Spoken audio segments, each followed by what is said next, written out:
Hi everyone, आज हम अपनी घटना चक्र मॉडर्न हिस्ट्री की सीरीज कंटिन्यू करेंगे।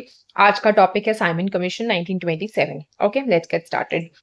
The government of India act 1919 had a provision that a commission would be appointed after 10 years to study the progress of the government scheme and suggest new steps। तो basically क्या था, जब आपका government of India act आया ना, उसमें ये provision था कि एक कमीशन को बनाएंगे 10 साल के बाद, जो स्टडी करेगी कि जो भी गवर्नमेंट स्कीम्स लाई गई थी इस प्रोसेस में, उसकी प्रोग्रेस क्या हुई है या क्या नए स्टेप्स वो सजेस्ट कर सकते हैं। तो एक all white 7 membered Indian Statutory Commission, जिसको पॉपुलरली साइमन कमीशन कहा जाता है, वो ब्रिटिश गवर्नमेंट ने सेटअप करी under prime minister Stanley Baldwin in November 1927। ठीक है, तो ये कमीशन आई जिसमें 7 मेंबर्स जो थे ब्रिटिश थे। The commission was to recommend to the British government whether India was ready for further constitutional reforms। ठीक है, तो बेसिकली जो कमीशन थी वो रिकमेंड करती ब्रिटिश गवर्नमेंट को कि इंडिया कॉन्स्टिट्यूशनल रिफॉर्म्स जो आगे करने हैं उसके लिए रेडी है या नहीं है। तो इनको इस पर रिपोर्टिंग देना था।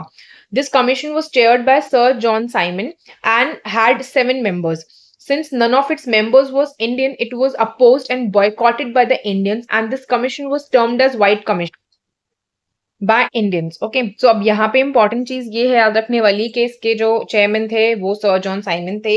इसमें कोई भी मेंबर इंडियन नहीं था, इसलिए इसको बॉयकॉट कर दिया गया था। The commission arrived Bombay on 3rd of Feb 1928। ठीक है, तो कमीशन आया बॉम्बे में 3rd Feb 1928 को।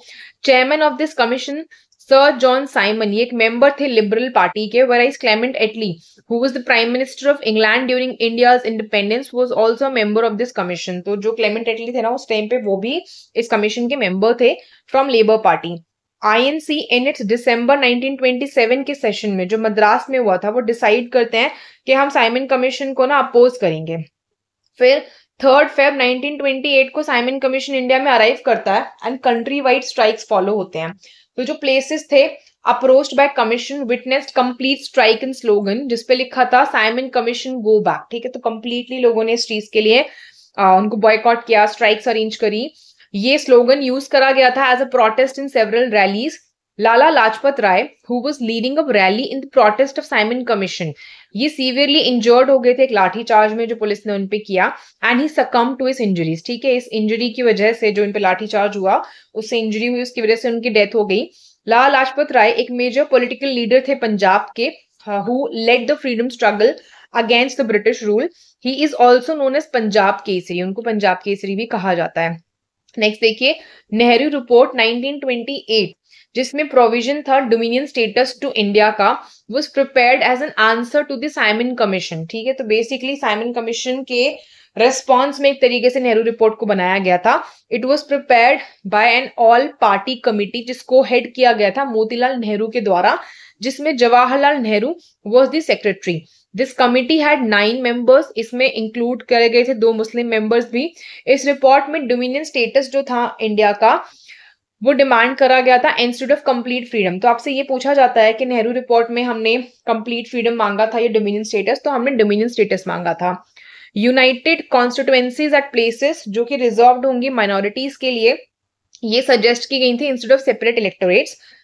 नेक्स्ट देखिए, this report also suggested the fundamental rights should be granted given to Indians such as freedom of speech, assemblies, freedom to publish a newspaper, freedom to form association etc। तो यहाँ पे fundamental rights की भी demand करी गई थी। 1928 में Subhash Chandra Bose and Jawaharlal Nehru, इन्होंने फाउंड किया independence for India league to demand complete independence instead of dominion status. ठीक है, इन्होंने बोला 1928 में सुभाष चंद्र बोस और नेहरू जी बोलते हैं कि हम, मतलब इन्होंने फाउंड किया इंडिपेंडेंस फॉर इंडिया लीग को। ठीक है, और क्यों बनाया था? क्योंकि ये चाह रहे थे कंप्लीट इंडिपेंडेंस मिले, ना कि सिर्फ डोमिनियन स्टेटस मिले। तो आपसे पूछा जाएगा इंडिपेंडेंस फॉर इंडिया लीग किसने बनाया, तो आपको बताना है बोस और नेहरू जी ने बनाया।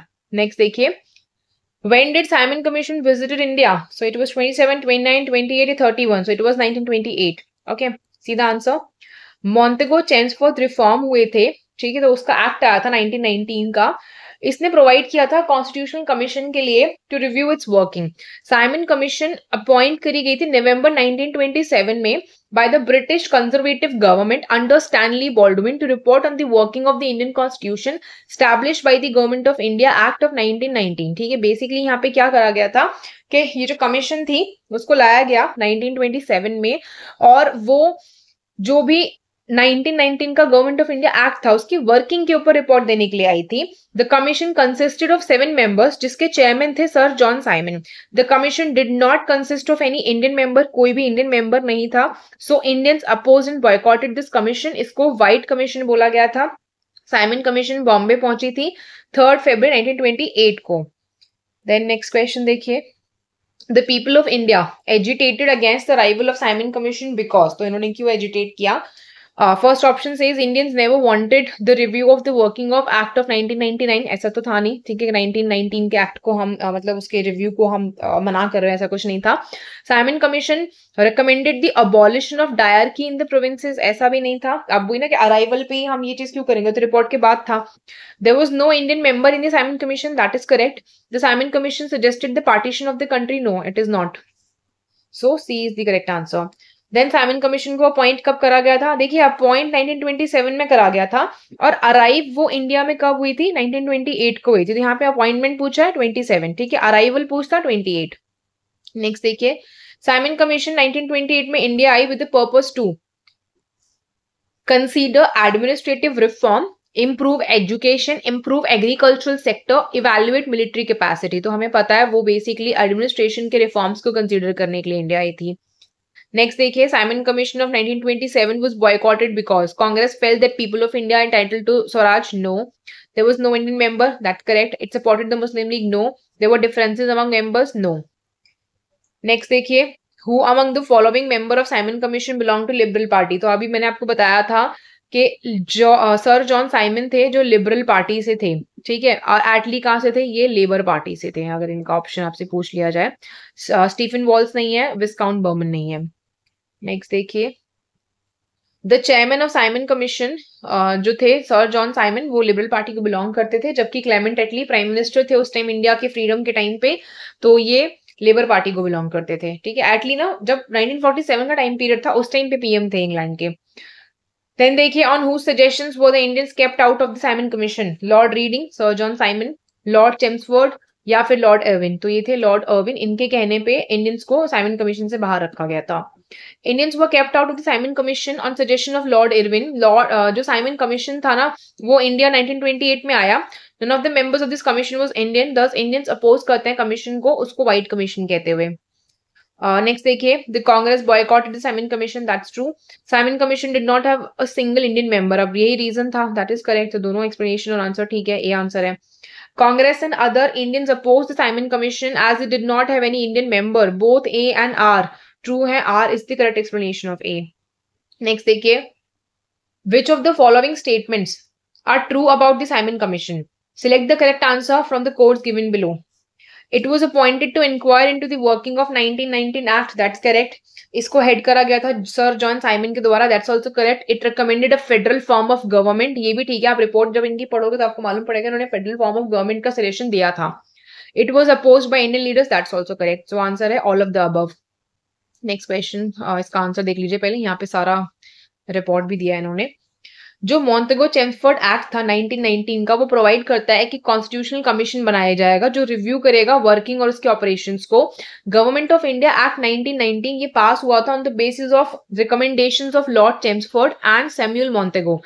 ये इंट्रोड्यूस करते हैं सेल्फ गवर्निंग इंस्टीट्यूशंस को ग्रेजुअली टू इंडिया। इस पर्पस के लिए एक साइमन कमीशन को अपॉइंट किया गया था नवंबर 1927 में by the British conservative government under Stanley Baldwin to report on the working of Indian constitution, जो कि स्टैब्लिश करा गया था by the government of India act of 1919। Then the commission consisted of 7 members, जिसके चेयरमैन थे sir John Simon. None of the members of this commission was Indian, thus Indian leaders oppose करते हैं इस commission को, ये कहते हुए कि ये व्हाइट कमीशन है। फिर साइमन कमीशन बॉम्बे पहुंचा 3 फरवरी 1928 को, उस दिन कंट्री वाइड स्ट्राइक जो है हुई थी यहाँ पे।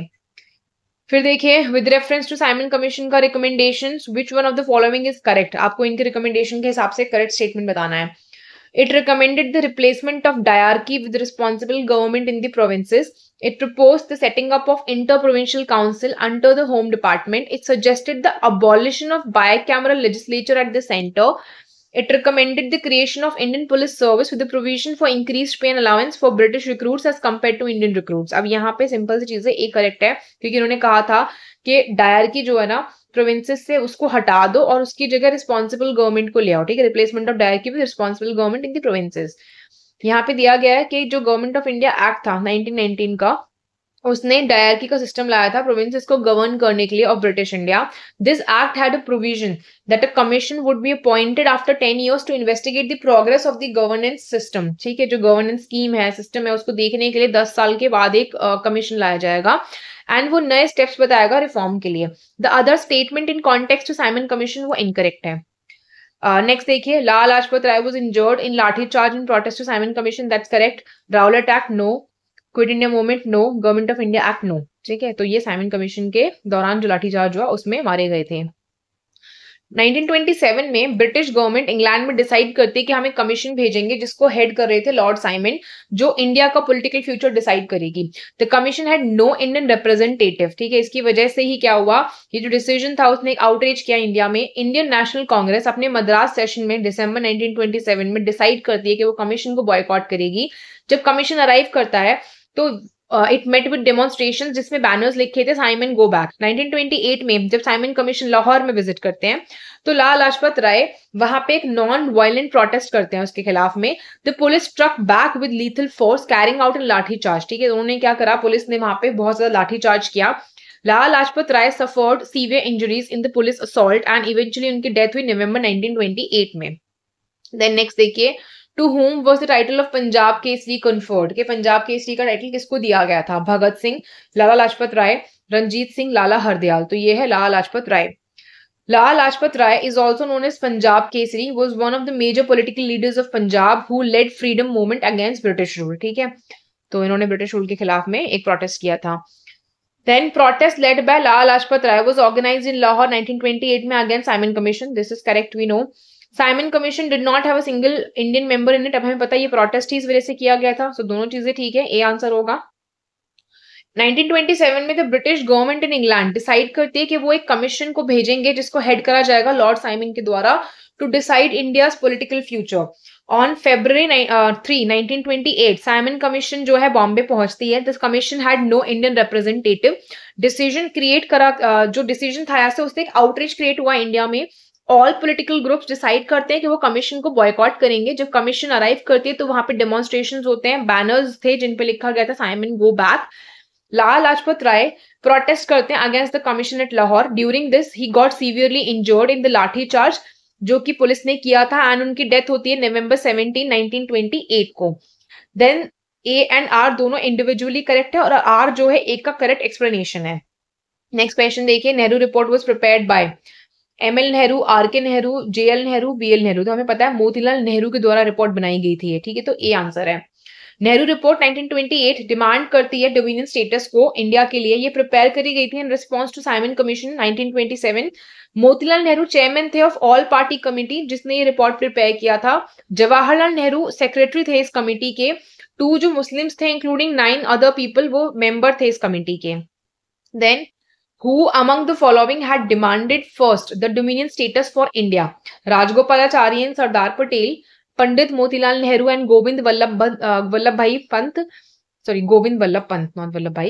Then Tej Bahadur Sapru, Jaikar and Jawaharlal Nehru and Jagjeevan Ram. तो यहाँ पे तेज बहादुर सप्रू और जयकर थे जिन्होंने ना डोमिनियन स्टेटस इंडिया के लिए डिमांड किया था, ठीक है, just a second, okay. So यहाँ पे फर्स्ट टाइम डोमिनियन स्टेटस इन्होंने डिमांड किया था। अब आंसर देखिए इसका। Pandit Motilal Nehru in March 1926 demand करते हैं to call a representative conference to form a constitution for dominion status of India, ठीक है, तो इन्होंने बोला कि भाई देखो हमें ये जो है डोमिनियन स्टेटस चाहिए इंडिया का। Then however the name of Govind Vallabh Pant has mentioned with his, अच्छा ये पंडित मोतीलाल नेहरू के साथ में लिख के दिया आपको जीवी पंत का नाम जो है गिवन ऑप्शन में जो इससे रिलेटेड नहीं है। 10 ऑप्शन सी करेक्ट होगा कि तेज बहादुर सप्रू और जयकर थे जो मेंबर्स थे नेहरू रिपोर्ट की कमेटी को प्रिपेयर करते टाइम। नेक्स्ट देखिए, with reference to period of Indian freedom struggle which of the following was or were recommended by the Nehru report? Complete independence of India, joint electorate for reservation of seats for minorities, provision of fundamental rights for the people of India in the constitution। तो यहाँ पे इन्होंने Indian freedom struggle में Nehru report में क्या क्या चीज recommend की थी। अब देखो कंप्लीट इंडिपेंडेंस नहीं था, आपने अभी पढ़ा, यहाँ पे क्या मांगा गया था, डोमिनियन स्टेटस मांगा गया था। सो ए ऑप्शन इज रॉन्ग। अगर आप सॉरी ए मतलब वन ऑप्शन रॉन्ग है तो वन हटा दो, ये सब गया, बचा क्या 2 and 3 कि हाँ जॉइंट इलेक्टोरेट्स ठीक है, यहाँ पे फंडामेंटल राइट्स ठीक है। आंसर देखिए, नेहरू रिपोर्ट 1928 रिकमेंड करते हैं for the dominion status of India in place of complete independence. It did not provide for separate electorates for any community और weightage for minorities. As regards the communal problem, the report recommended joint electorates, इसमें reservation था seats का minorities के लिए। The report also defined the provision of fundamental rights, जिसमें right to speech था, organising meetings था, make organisations था। So statement 1 incorrect है बट 2 and 3 करेक्ट है। नेक्स्ट क्वेश्चन देखिए, who amongst the following was responsible for formation of independence for India league in 1928। तो हमें पता है नेहरू जी और सुभाष चंद्र बोस ने बनाया था ये। फर्स्ट एंड सेकंड 1 and 2 ठीक है। आचार्य नरेंद्र देव नहीं है, जयप्रकाश नारायण नहीं है, तो 1 and 2 पता है, सिंपली आंसर आ जाएगा। नेक्स्ट देखिए, Nehru ji and Subhash Chandra Bose jointly found करते हैं इंडिपेंडेंस फॉर इंडिया लीग को 1928 में with the purpose to articulate for complete independence ahead of dominion state. ठीक है, तो उनका पर्पस था कि हम आर्टिकुलेट करेंगे कंप्लीट इंडिपेंडेंस के लिए डोमिनियन स्टेटस के सामने। इंडिपेंडेंस लीग ने एक इंपॉर्टेंट रोल प्ले किया, यूनाइट किया प्रोग्रेसिव पावर्स को against the British rule. Then next यहाँ पे आपको फिलिंग द ब्लैंक्स दिया है, आपको बताना है इसमें क्या आएगा। The Nehru report was drafted by a committee headed by dash and the subject was dash। तो हमें पता है इस कमेटी में मोतीलाल नेहरू थे और सब्जेक्ट था कॉन्स्टिट्यूशनल अरेंजमेंट्स इन इंडिया। ठीक है, सो ये आंसर है, ऑप्शन देख लीजिए, Motilal Nehru, Jawaharlal Nehru, India relationship with British empire. अब इसमें जवाहरलाल नेहरू नहीं थे ड्राफ्ट करते टाइम, तो ये गलत है।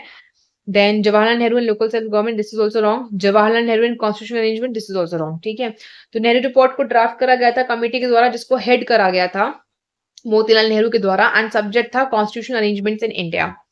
नेक्स्ट देखिए, in which of the following sessions of Muslim League M.A. Jinnah put forth his 14-point proposal. कौन से सेशन में मुस्लिम लीग के M.A. जिन्ना ने प्रपोजल रखा था 14 पॉइंट का? तो ये 1929 के सेशन में था। ठीक है, 27 नहीं है, 28 नहीं है, 30 नहीं है। बेसिकली ना जो नेहरू रिपोर्ट थी ना, उसके ही एक तरीके से रिस्पॉन्स में जिन्ना ने अपने 14 पॉइंट का प्रपोजल रखा था। ठीक है, तो ये चीज इंपॉर्टेंट है यहाँ पे। फिर नेक्स्ट देखिए, The 14 points proposal to protest Nehru report was proposed by Muhammad Ali Jinnah 28 March 1929 को as constitutional reforms जो प्लान करे गए थे सेफगार्ड करने के लिए political rights of Muslims को in a self governing India। Then देखिए, the radical wing of the Congress party with Jawaharlal Nehru as one of its main leaders founded the Independence for India League in opposition to। तो जो radical wing था Congress party का, जिसमें नेहरू जो थे वो एक मेन लीडर थे, उन्होंने इंडिपेंडेंस फॉर इंडिया लीग को फाउंड करा था। किस चीज के ऑपोजिशन में फाउंड करा था? Gandhi Irwin pact, home rule movement, Nehru report, Montford reforms. हमें पता है नेहरू रिपोर्ट के ऑपोजिशन में था ये। Let's see the explanation part. Youth and extremist जो नेशनलिस्ट थे ना, उन्होंने अपोज किया नेहरू रिपोर्ट को in the leadership of Jawaharlal Nehru. They demanded to adopt the complete independence as the immediate goal. वो चाहते थे कि भाई कंप्लीट इंडिपेंडेंस को इमीडिएट गोल बनाया जाए। As a result Jawaharlal Nehru and Subhash Chandra Bose found करते हैं इंडिपेंडेंस फॉर इंडिया लीग को। Then who of the following was the president of all parties conference, जो कि फेब 1928 में हुई थी?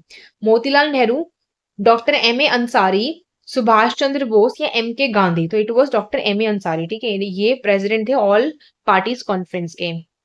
आंसर देख लीजिए, ऑल पार्टी कॉन्फ्रेंस फेब 1928 में दिल्ली में हुई थी।